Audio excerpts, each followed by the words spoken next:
Welcome. In front of me is an Honor Magic V5, and today I will show you how you can enable and set up your portable hotspot.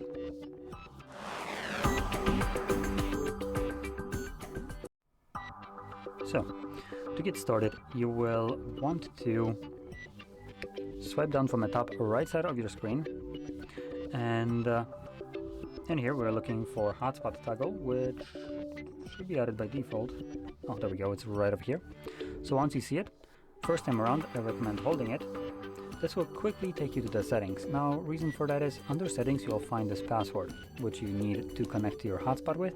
And while you're already here, I do recommend just getting rid of it and setting up your own new password, which will need to have at least 8 characters in length, and obviously will be probably much easier to remember than the randomly generated one. From there, click on OK, and that's really the only thing I recommend changing here.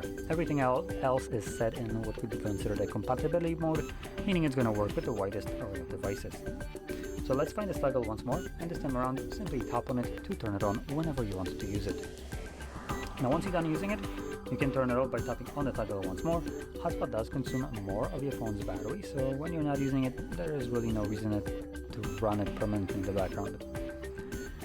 Anyway, with that being said, hopefully you found this very helpful, and if you did, don't forget to hit like, subscribe, and thanks for watching.